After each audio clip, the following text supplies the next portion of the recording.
Olá, boa tarde. Quarta-feira, dia 17 de janeiro de 2018 e vamos aos destaques de hoje do Legislativo e da cidade de Campinas. O vereador Luiz Rossini faz balanço da Comissão Permanente do Meio Ambiente e destaca o papel dos vereadores na versão final do plano diretor. Crise. Em Campinas, empresas fecham as portas mais de 8% a mais em relação a 2016. O quadro na ponta do lápis ajuda a minimizar os impactos da relação, aumento no preço dos objetos e o salário, que nunca acompanha. E no esporte, Guarani e Ponte Preta estreiam nos campeonatos estaduais. A temporada do futebol vai começar. 2 jogos interessantes e mais cedo, às 5 horas da tarde, tem Red Bull Brasil em campo contra a Ferroviária aqui em Campinas. E já a gente informa tudo completinho. A Comissão do Meio Ambiente da Câmara de Campinas realizou, além das reuniões, audiências com a participação popular e teve também um papel importante na discussão do plano diretor. A gente acompanha agora um balanço do segundo semestre.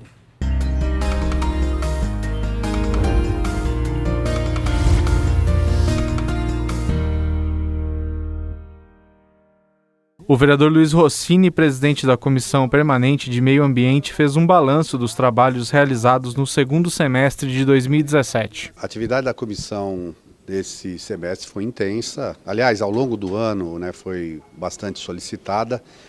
Alguns projetos de lei importantes foram analisados, discutidos, debatidos. Chamamos, inclusive, reuniões e audiências públicas, porque são importantes que certamente vão ajudar Campinas a mudar a forma de tratar as questões ambientais do município. O vereador destacou algumas das ações da comissão, como o Plano Municipal de Educação Ambiental, o acompanhamento da outorga do Sistema Cantareira e a visita ao Aterro Sanitário Delta.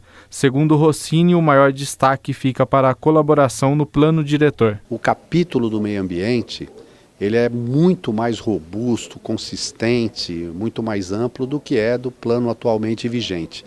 E a audiência pública coordenada pela Comissão de Meio Ambiente, que foi a mais participativa, cerca de 400 pessoas participaram dessa audiência, ela mostrou como a cidade de Campinas está atenta e acompanhando como Campinas pretende crescer, respeitando a natureza, preservando o meio ambiente, garantindo qualidade de vida, recuperando aquilo que já foi deteriorado por ação danosa, até por falta de planejamento.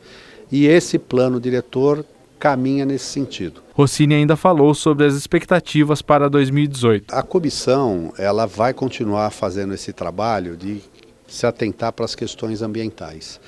Problemas localizados, por exemplo, tem sido uma demanda crescente de recuperação das nascentes no perímetro urbano.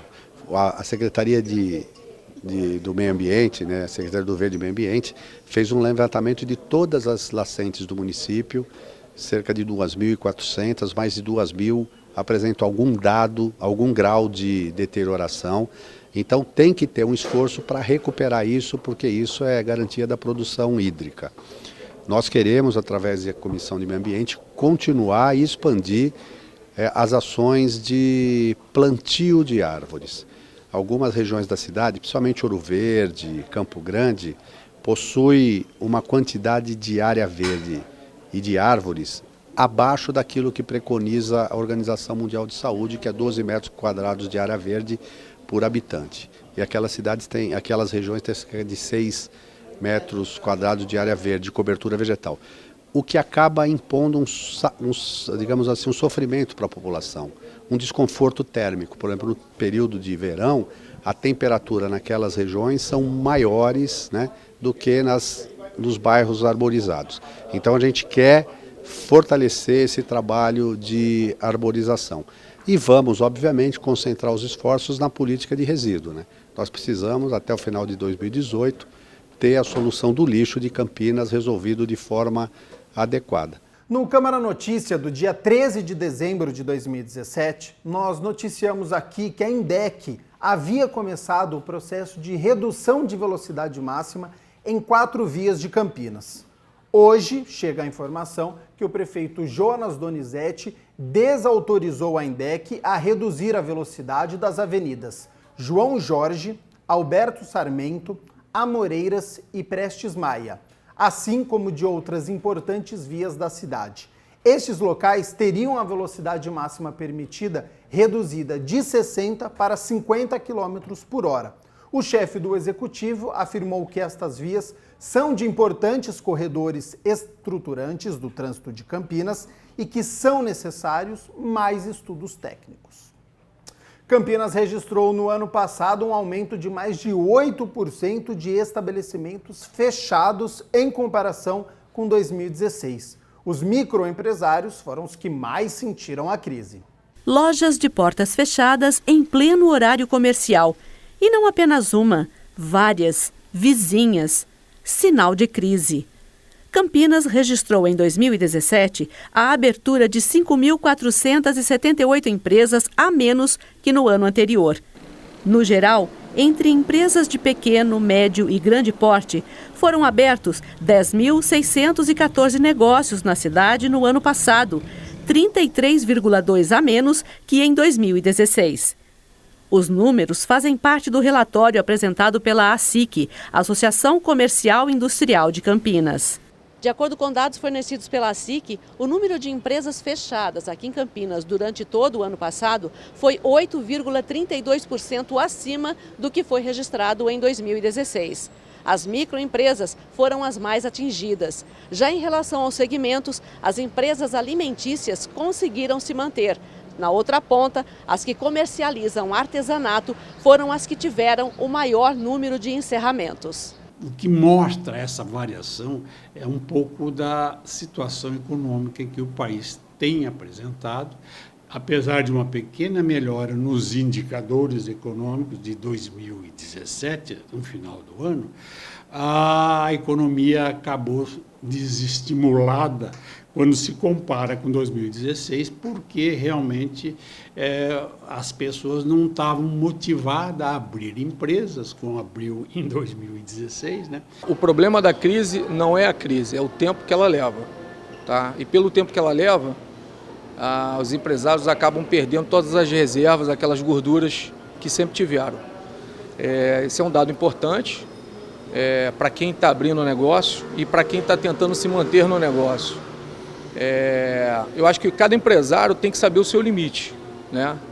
Aqueles que estão hoje no mercado e estão tentando se segurar, eles têm que entender se vai valer a pena e se essa recuperação vai ser válida quando esse momento passar. Para o consultor de negócios, é preciso saber se manter durante a crise. E dá uma dica. Se você trabalha com sorvete e sabe que a baixa dos sorvetes é a partir de março, por exemplo, você pode trabalhar até março, fechar a sua empresa em março e retornar com a operação dela a partir de quando o momento for esquentar de novo, o clima estiver quente de novo. Já o presidente da ASIC não visualiza diferença entre o balanço de 2017 e as expectativas para 2018. Mas a gente faz uma certa observação que é o seguinte: nós estamos em 2018, um ano eleitoral. Então, o efeito eleitoral na economia, ele é sentido, tá certo? Então, vai depender muito do que o efeito das eleições possam implicar na atividade econômica, fazendo com que os indicadores econômicos ou melhorem ou piorem. Se eles piorarem, realmente nós vamos ter uma situação muito ruim para 2018. Em contrapartida, mais otimista que brasileiro, acho que no mundo não existe. A gente vivencia sempre um problema de crise e a gente acha que ela sai da maneira com que a gente acha que tem que sair. Mas o empresário tem que ser um pouco mais disciplinar. Ele tem que entender o que ele ouve, o que ele vê e o que ele acredita por dentro.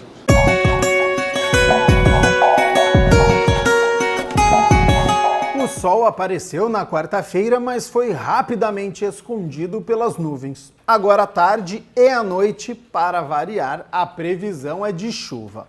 Amanhã o panorama não muda. Sol pela manhã, aumento da nebulosidade e chuva no fim da tarde e também à noite. Mínima de 20 graus e a máxima de 29 graus. É comum ouvir que as coisas aumentam de preço e o salário não segue o mesmo reajuste. O quadro Na Ponta do Lápis de hoje vai dar dicas para minimizar o impacto que essa realidade causa no bolso da população. Em 2018, o salário mínimo terá o menor reajuste registrado nos últimos 23 anos. Além disso, pela primeira vez desde 2011, o aumento vai ser menor que a inflação acumulada durante o último ano.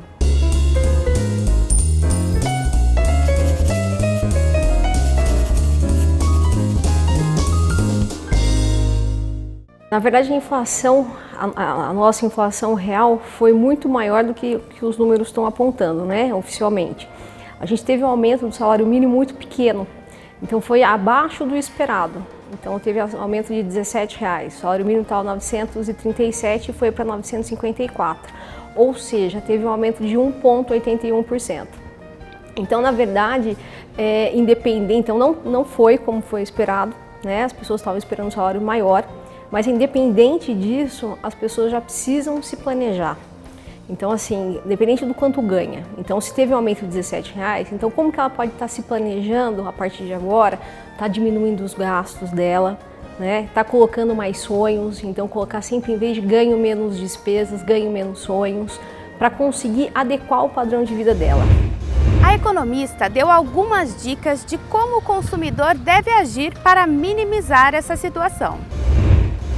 Então, no mercado teve também os aumentos, né? Teve aumento do mercado, da inflação no geral, na gasolina também teve um aumento, que isso reflete em todos os outros produtos.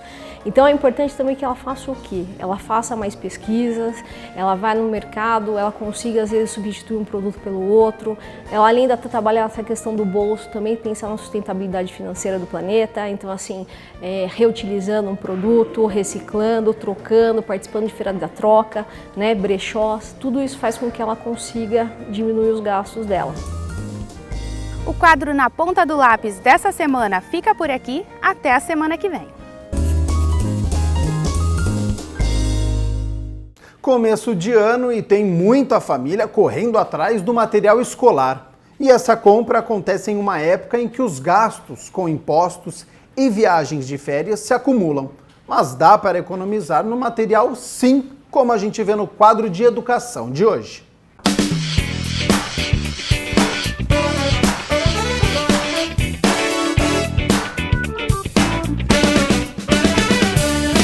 Economizar no material escolar é possível? É sim, segundo o diretor do Colégio Objetivo do bairro São Bernardo, em Campinas. O importante é focar no reaproveitamento e na educação dos filhos. Eu acho que nesse momento é um momento muito importante de aprendizado à família e à criança, porque na realidade é a criança que utilizará o material. Então é uma conversa bem aberta, sentar na mesa e dizer, o que você precisa dentro do que a escola solicitou, o que a criança tem. E um comum acordo, dizer, esse ano nós vamos comprar isto. Então, há alguns gastos que podem ser bem estudados. Por exemplo, a questão da mochila. Se você compra algo de qualidade, ela pode durar 3, 4, 5 anos. Agora, o material que é de uso diário, que são os lápis, o lápis, no caso, o giz de cera, a caneta colorida e tudo mais, se você conseguir administrar uma compra com um produto de qualidade, você terá uma maior durabilidade. E o José listou os materiais que duram mais do que um ano. O estojo é algo que não precisa comprar todos os anos. Então, temos lá o lápis, a caneta, a régua dá para se reaproveitar. A borracha você pode reaproveitar também, os cadernos, então vamos supor, a criança ela tem um caderno universitário, então ela pode retirar as páginas utilizadas e continuar utilizando, é uma questão muito de conversa. Uma das dicas também é economizar comprando material para o semestre e não para o ano todo. Nós orientamos aqui na escola os pais a fazerem uma compra pensando em um semestre. Então você faz uma compra para não fazer algo anual, porque há uma diferença muito grande de valores que tem que ser considerado também. Outro ponto importante para os pais ficarem atentos é em relação ao que a escola pede. Muito material é de uso coletivo e pode estar incluso na matrícula ou na mensalidade. A família tem que estar muito atenta, logo no início, quando fecha a matrícula e tudo mais, saber o que é necessário a criança levar na escola. Tem escolas que cobram taxas, tem escola que pede uma lista quilométrica. Então, por exemplo, uma escola que tem um material próprio didático tem um valor X, mas tem um material de uso. Então o pai, ele pensa, puxa vida, essa escola é um pouco mais barata, mas na realidade ele vai gastar 200, 300 reais só de material de uso. Então ela tem que pesquisar, principalmente. Aqui nós não fazemos isso, nós temos já o material incluso, e esse material que nós solicitamos para os pais é um material de uso diário, que é o estojo, um caderno para um rascunho e tudo mais, e o restante nós adquirimos aqui para todos os alunos. E às vezes economizar em um primeiro momento pode significar gastos mais para frente, já que muito material acaba não durando muito. E o diretor reforça que, acima de tudo, é importante levar em conta também a opinião dos filhos. Você tem um gasto, você tem que fazer uma planilha e principalmente checar o preço. Nem sempre aquilo que está barato será um material de qualidade. Por exemplo, eu tenho vários casos de pais e crianças que compram um lápis X porque estava um bom preço, mas ele não dura 2 dias. Então ele quebra, então você abre o lápis, todo o grafite está quebrado. Então aí você tem que pesquisar realmente para ver qual que vale a pena para que tenha essa durabilidade.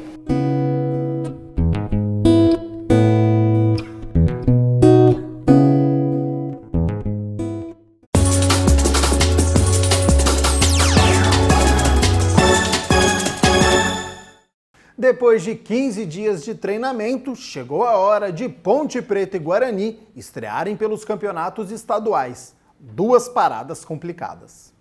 Às 7h30 da noite, o Guarani vai a Barueri encarar o Oeste.